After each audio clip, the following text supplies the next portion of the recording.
Ever heard why a startup is valued $100 million or $10 million while another is just not valued at the same? Startup valuation is a big thing when we come into tech products, right? And today we will be decoding how startups are valuated, what's the metrics of valuating it, why startup valuation is important, and if you are owning a startup or building a startup or a partner of one, how you can make sure that you can get it valued correctly. So be with me. In next few minutes we will be decoding how startup valuation works. So the very first thing is why startup valuation actually matters. Startup valuation actually matters is because startups are very different from a traditional business point of view. So when we say startup, not every business is a startup. What's the difference between startup and a traditional business? When we say startup, startup is mostly focused on innovation. It is something new. It's sometimes disrupting industry, while the traditional businesses are the business models which are well proven, which are on paper working models that are being implemented.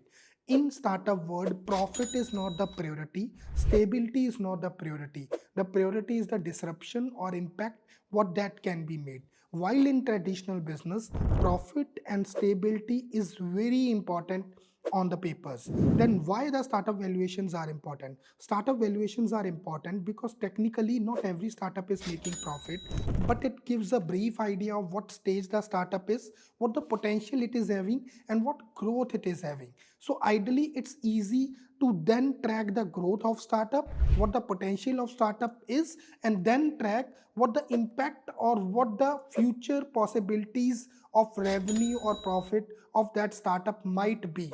So that's why startup valuation is a very important one. Another thing which is very important as well, because startups are not mostly in profit, but to make a startup run we need capital, and that capital comes from funding, and that funding comes only through valuation. If your company is valuated at X, only then you can raise a fund. So that's why startup valuation is very important. Then the next question is how startups are valuated. Let's go to 7 most popular models which are used to evaluate a startup. Be with me and let's start with the first one. So the very first method is the VC method. So when we say VC method, it's the venture capitalist method. So what it focus on is that what's the estimate exit value. When we say exit value, what that means? So let's say I'm a VC, I joined this startup at 1 million. Now I assume that my potential exit would be at 10 million, then I evaluate it at 10x of the proposition. There is a detailed formula which is based upon expected return on investment and exit value and current valuation, which I will be attaching there. So this formula is used by mostly VCs to evaluate your startup with the VC method. Now when we say VC method, whom it is best for? It is best for the early startups who want a large exit. Now coming to the second method, which is the Bverse method. So Bverse method is very simple and straightforward. In this, each element has a certain monetary amount assigned. For example, if there is a strong team, then 1 million is added. If idea is strong, 1 million is added. If the strong market potential is there, 1 million is added. If the prototype is already launched, 1 million is added.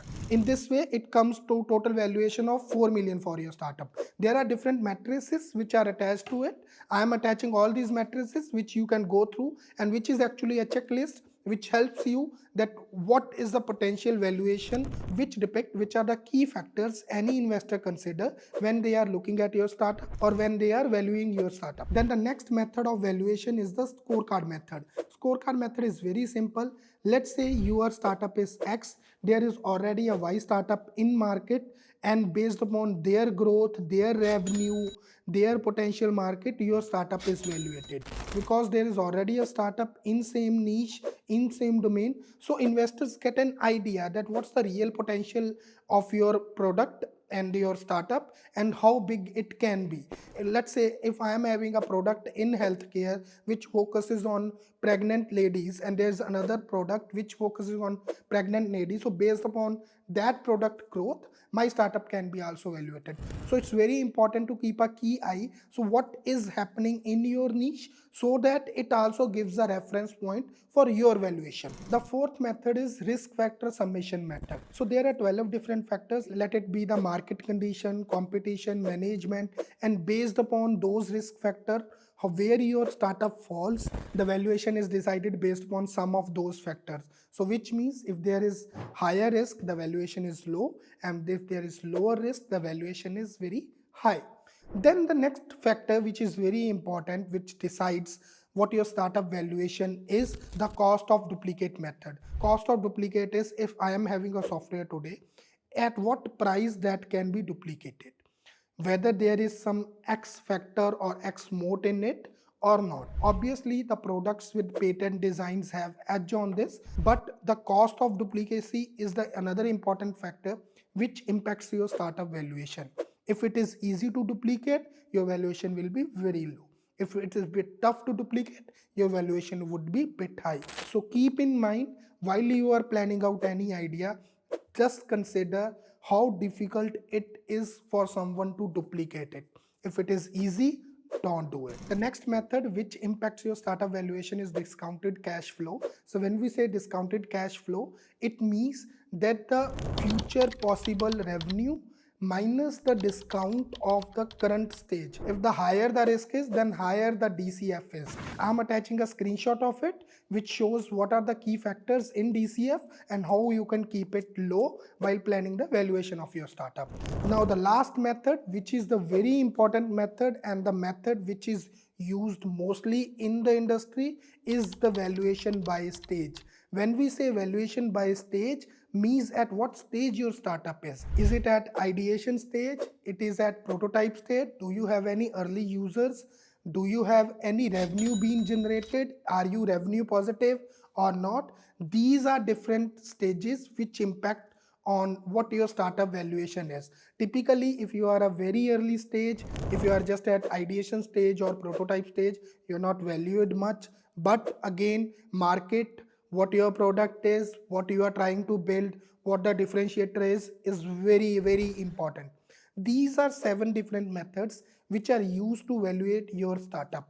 Now, there are another important factors which also matters when someone is evaluating your startup. What are these factors? Let's have a quick look. So some of the factors which make big difference when someone is evaluating your startups are the early traction. So when we say early traction, means the early users who are arriving to your product or you're using your product and what their feedback is.